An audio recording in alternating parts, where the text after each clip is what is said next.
Hello everyone, welcome to the March 17th, 2019 edition of the Astrology News Report. I'm your intrepid host, Ron Berger. In this segment, we take a look at the upcoming planetary patterns and predictions, what's on the celestial agenda for March 17th to March 24th and beyond. Okay, so there's a lot going on in the Zodiac this week.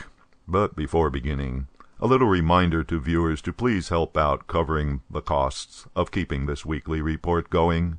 Just click on the link at the end of the video to make your donation. Thanks. The Vernal Equinox, aka the first day of spring, will be on Wednesday, March 20th. This is the day when the arc of the sun's apparent path is midway between the extremes of its seasonal motion. On this day, the length of daytime and nighttime become equal. Traditional agrarian cultures celebrate the vernal equinox as a time to begin planting. In Vedic astrology, this time is viewed as a transition. As the sun crosses the celestial equator, it is leaving the southern hemisphere and entering the northern hemisphere. Celestial transitions are considered as times when the overall energy is weakened. Therefore, the day of the equinox, as well as the days immediately before and after, are considered inauspicious for important events, but still good for spiritual activities.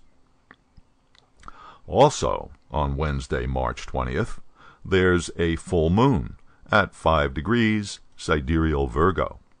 This marks the culmination of the energies of the Hindu lunar month Falguna, named for the nakshatra, the lunar sign, of the full moon, Uttara Falguni. Note that this full moon is in Mercury's sign Virgo, and since the power of the moon is dependent on its sign ruler, which is still, at this time, retrograde, therefore not behaving normally, the energy of the lunar month is considered compromised. By the way, speaking of Mercury, the planet of rational thinking will be retrograde until March 28th, and by the end of this week will be conjunct Neptune, the planet of illusion and confusion. This is not good. Mercury, the planet of rational thinking and communication, is prone to create difficulties while retrograde. Adding in the energy of delusional, irrational Neptune can only compound the problem. Therefore, the end of this Mercury retrograde period will be a doozy. More misunderstandings, mistakes in transactions, delays and malfunctions, distortion in the media, and so on. On Thursday, March 21st, Venus changes signs, leaving sidereal Capricorn and entering Aquarius. This puts the planet of love and devotion in the sign of humanitarian and social action, which is good for all groups dedicated to making the world a better place to live in. So, this planetary combination will be a turn-on for all the social reformer types out there. But by leaving Capricorn and entering Aquarius, Venus will be joining up with retrograde Mercury and Neptune, which are both currently transiting in this sign. The planet of love combining with the planet of communication and the planet of idealism will be good for romance, but there's also a problem, because even after Mercury finishes its retrograde, in other words after March 28th, the planet will be tightly combined with Neptune, resulting in irrational thinking and miscommunication. Venus, combining its energies with Neptune as well, means the planet of art and creativity will be together with the planet of the imagination, which is good for creative projects. But as the planet of agreement, combining with the planet of distrust and suspicion, the Venus-Neptune combo isn't going to work out so well for agreements. And then, Venus's love, combined with Neptune's fantasy and illusions, can produce a romance that is unrealistic. Next change in the zodiac is on Friday, March 22nd, when Mars changes signs, leaving sidereal Aries, where it has been for the last 6 weeks, and entering Taurus. The planet of action and force will manifest its energy from the venue of the sign of materialism and value for the next 6 weeks.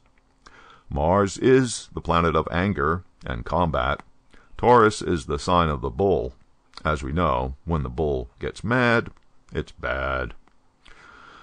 Note that Taurus is a sign ruled by Venus, so by being in Venus's sign, Mars is transferring some of its aggressive energy to the planet of romance and relationship, which makes Venus behave rather badly. Also note that the two planets are in a square aspect to each other. In other words, this is not a friendly pattern.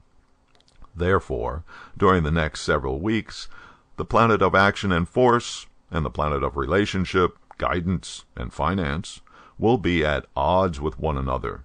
So, romance, getting guidance, finding agreement will not be doing so good. And now for one more change in the zodiac coming this week. The moon's nodes, Rahu and Ketu, will be changing signs on Saturday, March 23rd. The nodes move backwards through the zodiac. Rahu, the north node, will enter Gemini.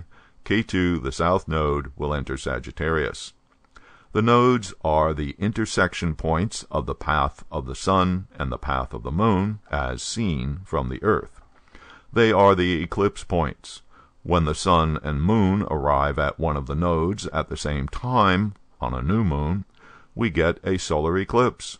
When they arrive at the nodes oppositely, with the earth lining up in the middle, we get a lunar eclipse. The nodes are important in Vedic astrology. Since they are the eclipse points, they tend to cause distortion and change to whatever they affect in the zodiac or in a personal chart.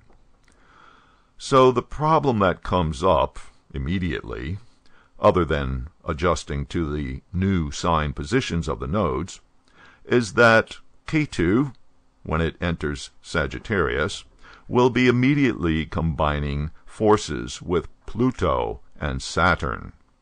This is a potentially nasty combination, since all three are what astrologers consider to be natural malefics, in other words, with a strong potential for doing harm. If you are interested, you can read an article I wrote about this entitled Shiva is Coming, which is posted on my website, livingskillfully.com. Next week, I'll be doing a special report on the effects of the nodes for each of the rising sign charts. And now, before leaving, a short pitch for donations. It does take a lot of time and effort to put these videos together. I'm not just sitting in front of a camera talking. You can show your appreciation for what this YouTube channel does for you by donating a few bucks to keep it and me going. Just click on or touch the donation card you see here, which will take you to the donation page. Thanks, and until next week.